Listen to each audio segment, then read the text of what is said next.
Moral in the Caster here with a BFA video. It's been a while. I used to be OP Gaming, but I'm trying to start a new channel, but bouncing off what I have already created in the past 5-6 years of YouTubing. It's been a couple of years since I've been on YouTube, so it's kind of an introductory video, and I might as well start it off with a review of BFA, World of Warcraft. This also includes 8.3.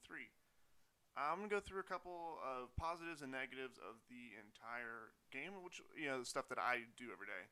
I'm not a hardcore gamer or anything, but figured I'd give you guys my 2 cents, and hope you guys enjoy. My first point I'm gonna start off with, as you can see, is I've been doing a lot of dungeons and raids and stuff, and so I'm in Mythic 5 right now, or level 2 actually. I'm sorry, level 2, and one thing that Blizzard has mastered over the years of World of Warcraft is making very good instances, boss interaction, and types of gameplay. This ranges anywhere from Old Deer all the way to Nyalotha. I haven't played too much of Nyalotha Raid. I've only done Raid Finder Wing 1. Just haven't had kind of in between guilds right now, so I don't have a lot of gameplay of the raid, but based off just Raid Finder Wing 1 and doing the other raids, Blizzard hasn't disappointed in their boss creation or setup. So you really can't knock them on that. There's a lot of stuff that Blizzard does that you can, and raiding is, or boss setup is not one of them. Like for example, I'm just, as you see in the B-roll, I'm in what the hell's it called? Shrine of the Storm, and it's not. I've been playing Classic a bit too, and that was literally tank and spank with a couple mechanics. This one requires a lot of player interaction, and that's where they've almost made the bosses. It's a positive and a negative, and what they have done is they made the bosses of both instances and raids very intricate, where if one person fails, you can easily wipe the group. Where, back in Burning Crusade or Classic, you can lose half the raid and still finish it. I don't even remember doing the dance in Naxxramas and spending 35 minutes attacking one boss with just a healer and a blood tank. So, which, the fights weren't as in depth, and they were easier, and maybe I don't know if they were more enjoyable, because there was nostalgia, and so that kind of clouds people's judgments on actual gameplay mechanics of bosses. But bosses now are a lot more intricate, and like I said earlier, that's a blessing and a curse. As you can see, like on this boss, for example, there's like 3 phases. Each phase, the damage has to focus something, the tank has to move, so on and so forth, and that is very common in retail WoW these days, and I would like to see it continue. I mean, I don't want to discourage them. I wish they would make the bosses just a little bit not less involved, but less dependent on everyday players, where one person screw up shouldn't wipe the raid. And I kind of understand, back in Classic, people still, or not Classic actually, because Classic is a current game. In Vanilla WoW, a lot of people were still on dial-up, had shit internet. Actually, I don't even know if they're on dial, but they had shit internet, so there was a lot more lag. So there had to be a lot more tolerances in the game. At least that's what I've kind of realized. And nowadays, everyone has high-speed internet, and the lag is very rarely an excuse anymore. So they're able to make bosses with a lot more mechanics. And as gaming development comes further and further, I mean, it's not 2004 anymore; it's 2020. The game's been out for 15 years or so. So there's a lot of development, and the bosses have gotten, like I keep mentioning, kind of going back to it. And it's the theme of what we're trying to talk about is the layout of bosses and mobs, and all in all, has been pretty well actually listened to and done. I think a lot of people I've read online where a lot of people are upset is the way they're setting up their trash, and actually would be really cool something to see in the future, either in Shadowlands or going forward with World of Warcraft is having your ads. All of the different ads have aspects of the boss you're about to kill. So then you can have so it makes the mobs have a little bit more fidelity inside of the instance. Because right now, mobs are essentially a percent to kill the bosses, get the timer done. So there's not much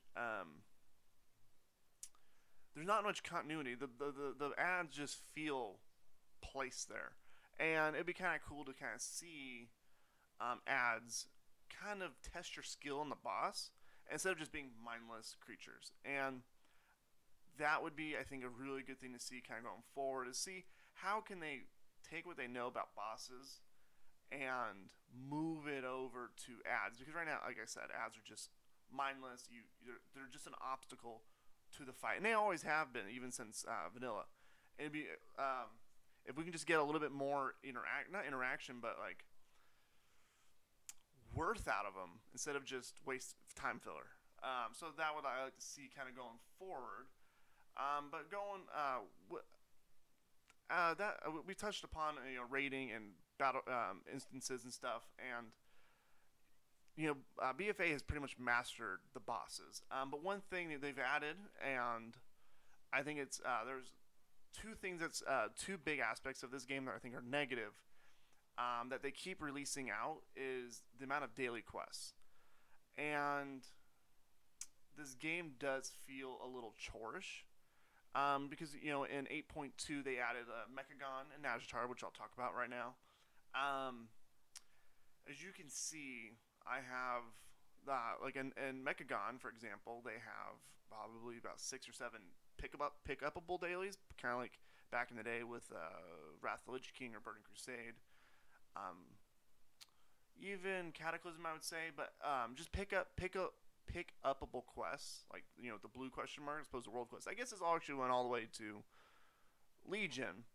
With the invention of world quests, the kind of the blue question marks have kind of faded. But they brought them back in Mechagon, and Mechagon itself is really cool. It's very unique. You're picking up essentially blueprints and creating new features and new characters, and or mounts and stuff. And I think they hit the nail on the head because it's a different type of gameplay than your standard gear grind. But it is a block to the allied races, which we'll get to later. And then they added Najatar. Najatar is more gear focused. Like this one also has about 10 or 15 dailies, because you have your ally daily, which gives you 3 additional quests, and you have to level them up. And that also provides stuff for your Azure power, which we'll get to later. Najatar is actually, I hated Najatar as a zone. I think the zone design was terrible, because you don't have Flying Mount yet, because you have to get the Pathfinder, which was mind-numbing. And where Mechagon had, I think, a little bit better zone layout, it was a little bit easier to traverse. Najatar, I thought, was terrible. What they did with Benthic gear, which was a new addition with Najatar, was kind of cool, where the dailies went to getting tokens to upgrade gear that you found up to raid status or even higher. But overall, it's just another chore you had out through the day. And with with BFA, there's a lot of chores you have to do. Dailies, world quest, then you have your weeklies. Like you see, then you have your weekly mythics, and as you see, I'm just flying around, doing my dailies. And if you want to like unlock allied races, you have to do. So right here is your allied races. What you have to do is you have to fly around and do more dailies and more dailies. And it just gets old. I'm going to kind of go through, I'm going to put a pause on doing dailies real quick and just kind of go over allied races just real quick. I'm going to do an in-depth video later upon different character creation. There's a little bit editing error right now. So there is 10 allied races. They finally added all the allied races with 8.3. They added the Mechanome and the Volpera. I think the Mechanomes look terrible. They look like they're wearing a diaper. The Volpera are kind of cool. They're like the Horde's gnomes. They do have a little hate because they look like furries. Not a big deal. But they are they are all unlocked by grinding and grinding and grinding. They do have some cool effects. I've unlocked Dark Iron Dwarves, Lightforge, and the Void Elves on the Alliance, and Nightborn and High Mountain Torn on the Horde. I still have to unlock Coltirian and Mecha Gnomes, but I am working on that right now. Because you know what to do? Because I'm probably going to have to do a little bit more dailies because my rep is low and I have to do my contract and get my dailies done. And that just kind of brings me back to chores and BFA. I would like to actually somebody down and below add a comment for everything that has a daily and or some sort of repeatable, because even with the new addition with these heroic visions and these nightmares in 8.3 is 2 more zones of about 5 to 6 dailies plus a weekly event, and it is very tiresome. But that does kind of lead into, because you have to do them because you get gear from it. And for example, like I finished my weekly here. As you see, I'm gonna go probably collect my chest, and I think people are gonna get sick of the dailies just as much as me talking about them, because that is literally the core of BFA. You have your raids. Every time you log in, you're not. A lot of people don't enjoy the game, but they feel obligated to play the game to complete things. You have. Let's just lay them off as much as we can. We have your world quest. You have your Najatar dailies. You have your Mechagon dailies. You have your weekly. You have your weekly mythic. Your weekly raid. That's 5. Then we have the island expeditions. We have the weekly island expedition quest. We have the weekly turtle guy. Then we have with the start of I don't know if I mentioned PvP daily, so we'll add that in there. I think that's 8. Then we have the new Nyalotha stuff, or 8.3 stuff. So then we have Old Doom, I think it's the zone's called, dailies, and then you have Panda Land, Veil of Eternal Blossom dailies. So right there, that's 10 dailies. And then there's also the weeklies with those 2 zones as well. So that's 12 right off the bat. And almost all of them are necessary, even as the current game. I kind of thought as I played the game in 8.3 and got the newer gear that the older dailies, like they did in Legion, were kind of useless except for rep. Here they're not, and they actually drop current gear, or right now I think it's 445. So, at least with my character you see right here in the frame, you do have to do the dailies to make sure your gear's on top. So it's a grind, and that's a very big fault. And I really hope they don't do that again in Shadowlands. Even along with like gearing, and I'll touch upon this later. But like, for example, I got these boots from my weekly chest, and I had a corruption, and I'll get to corruption values later. Actually, we might as well touch upon it right now. They have the new Nyalotha thing, and which is the horrific visions. Horrific visions. You each alt you want to do. I'm just give you a quick brief overview and how also give you what I think about them. Quick brief overview before I get into what I was talking about right before this clip was it's about a 3 to 5 hour daily, depending on your computer and how much time you want to focus on it. It's about a 3 to 5 hour introductory quest line per character, and once you unlock one character, it doesn't transfer over into your alt. So every alt you want to do, you have to do this 3 to 5 hour introductory quest. But once you get there, you get horrific visions. What is the main point? Aside from the raid, this is like the biggest thing you do in 8.3, and this is called the horrific vision, and it's actually a very cool idea. It's a zone that gets progressively harder as the further and further you get in. I've only made it 2 tiers in my horrific visions. My cape's only level 6 on this character and level 7 on my my tank character. And what's cool is this cape that you essentially do this for gear, but the main purpose of this is to unlock stuff to get your cape more powerful. And the more powerful your cape is, the more resistance to corruption you have. And that kind of brings me back to that chest you saw. What I was doing in the last clip when I got from my mythic was a pair of boots that had corruption on it. Corruption is a mechanic to your gear that has a random buff, but to have that buff, you must also pay your corruption level. So the more corruption you have, the more difficult it is to play the game. For example, especially tanking, I was doing a level 5 mythic, and I had like almost 80 corruption on my tank, and so there's mechanics where you have to stay still, and I had to run away because I had a stupid vision thing chasing me. So it's kind of a hurdle. So you have to balance corruption level with buffs, because you can go completely mad but have very powerful gear and effects to your gear. But it kind of adds kind of like another layer of RNG, because you may get a piece of gear with a different corruption level, and it's like you really want to use that piece of gear, but you can't even use it. There's times where I had to actually use an item of lesser value or purge an item of that buff because of the corruption level. So I hope this is just an little experiment with this patch, and doesn't go forward with Shadowlands and maybe like an Anima level or something. I hope they don't do that, because I think that takes away from gearing effectively. I think that would be a very big bummer if here on out they keep adding limitations to using gear, because that makes you disincentivized to use gear. And we can touch upon that in another video. I don't want to go too in depth on that, just in a review of BFA so far. But with Heroic Visions, I have been overall pleased with the Heroic Visions. They've been challenging, but not they haven't been too hard, but they've been challenging enough to continue having fun and look for more corruption resistance, and do my best to progress further and testing my limits.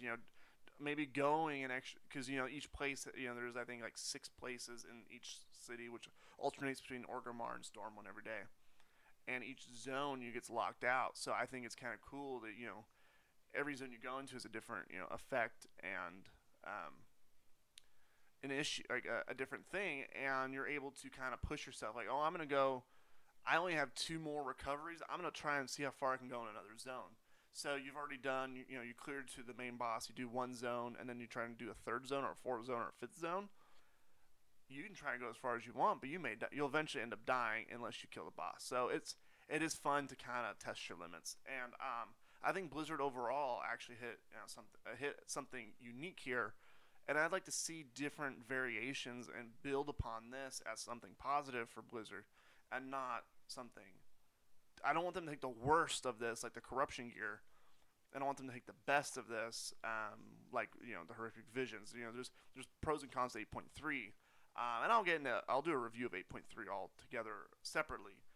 Like I said, this is more of a BFA overall 8.0 to launch to where we are now today with 8.3. And I think a lot of people are a little bit, not disappointed, but I guess a little bit disappointed that, I think everyone expected BFA to be just more of a Horde Alliance tension. And lore-wise, this expansion has seemed very just all over the place. You first start off with going into like a Titan chamber, and then that's your first raid. That's your main story. You have your main quest, which is establishing a foothold on the island of Kultiran, or whatever the hell it's called. And then you have a side. I feel like the war campaign was more of a side mission than kind of the main focus, which the title made it seem like the main focus, but what you actually played with it was a little bit more of an afterthought. And then with the additions of these like assaults with like on Dark Shore and Arathi Basin, or Arathi Basin, Arathi Highlands, sorry. It just felt like they ran out of time developing it. Because when the game first launched, they only had 1, and then they slowly introduced 2, which was Dark Shore, and then they slowly added heroic mode, And I feel like they definitely missed an opportunity to make the focus. Like, imagine if they made like those assaults similar to the visions, where you can lose. Like, you can literally go into one of those assault events and do nothing, and get your rewards, and get your badges, to get your mounts, or whatever. And I think the storyline just again was just way all over the place with this expansion, and I just don't this. A lot of people are trying to compare this to WoD, and some people say this is worse than WoD, and I don't think so. I think WoD was an overall better storyline. Um, Hold on, an overall better storyline, but they cut a lot of content out. Where in BFA, it felt like it was in how do I put this? BFA kind of was in between Legion and WoD. WoD had some strengths and a lot of weaknesses. Legion had some weaknesses and a lot of strengths, and I feel like BFA was kind of caught in between. It took a lot of the weaknesses of BFA or of WoD and a lot of the strengths of Legion and put them together, and that's what we kind of got. I think BFA could have had had a rough start, and I felt like there was glimpses of hope to have a very good expansion. But I think it wasn't bad, but I feel like it kind of ran out of steam. Because like we were trying to Sylvanas somehow gets all this power, but where does she get the power? We don't. There's no storyline on Sylvanas. She's working in the backgrounds with the whole what the hell is her name? Ashara expansion or the patch was there's like a hidden mess or a hidden storyline with Sylvanas in that, but I don't think it didn't play on it enough. And Sylvanas made a pact with Ashara to get Enzoth released and stuff, and I just don't think it was clearly explained, and I just feel like the story was muddled with a lot of side stories. The BFA should have been battle between the Horde and the Alliance. That's what it was pitched at, and that's what it was sold as. And what we got is a kind of a rocky launch, a very muddled story with Ashara, and then we got rush content for 8 with Enzoth, which everyone's been waiting for years. And kind of what they did with the Emerald Dream, instead of just making it because he's an entire expansion, they truncated it into a patch, and then ruined the story. I think the 8.3 storyline was atrocious. I think they've ruined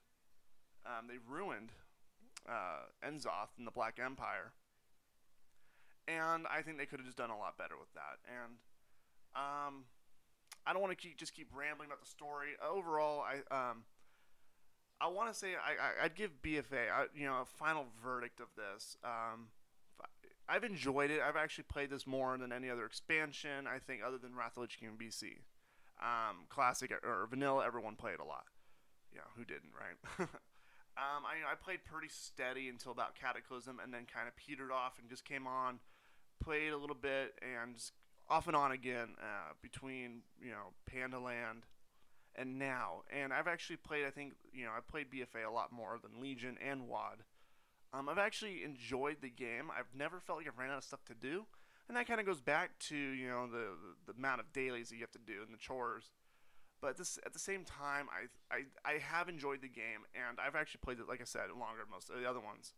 So, because this game has actually kept me interested, and a lot of people might say, oh, how have you been interested in this? I don't know, but I've been interested. So I'm going to be a little fair on it. I think, this is a decent expansion pack. There's a lot of stuff I don't want to go through, like, I think they failed at Azerite gear. I think the whole Azerite trait stuff was a failure, at least at the start, because some gear didn't have the slots you need and RNG, and I wasn't a hardcore raider, so I don't think it affected me as much as other people. But for people who are trying to get what's the term, metrics, or hit the creme de creme stats, you need specific gears that are best in slot with the Titan essentially Titan forging and all the RNG stuff. And I think that was what kind of deterred people most about this. and I have to factor that into the end of in the review, even though I don't think it affected me as much because I wasn't hardcore in this.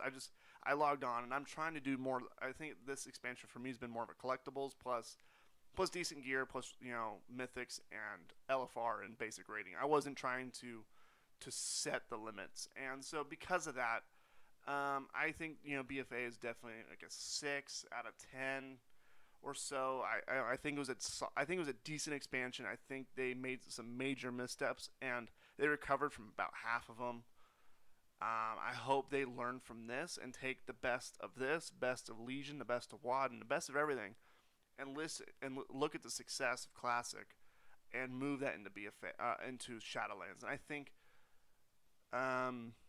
Blizzard can do something good with Shadowlands. And if I was unsubscribed to this, and after watching this, I would recommend coming back for at least I wouldn't do the 6 month subscription, but I would definitely come back for maybe there's definitely a couple months worth of content of 3 to 5 hours a day playing. There's definitely enough content to keep you busy for at least a few months if you're in between games or waiting for a new release or something. Definitely a good game. I can't hate on it too much. I've enjoyed it. There's other than its big faults. Again, I'd probably give it maybe 6.5 out of 10. Hopefully, there's stuff they can improve on. I hope you enjoyed my first video after coming back for a while. Hopefully, the audio's okay. I got all new software. I'm trying new things. If you do enjoy this video, please comment, rate, and subscribe. Videos will be coming every Tuesday, Wednesday, and Thursday. Just a varying content about. I'm going to be focusing on World of Warcraft. If I missed anything in this review, or you think I fell flat or didn't hit upon, please drop a comment and say, hey, you forgot this, or what about that? What do you think about this? And maybe I'll make another review video and do a little bit more research. This was more off a cuff, just threw some B-roll film in and kind of just talked. So I really hope you guys enjoyed this video, and and subscribe and hit that notification bell and see more. And I'm also on Twitch, so go ahead and type in Smorlin, my channel name, just the Smorlin part, into Twitch, and follow me on Twitch, and we'll have a good time. I appreciate you watching, and have a good night or day or whatever time you're watching this at.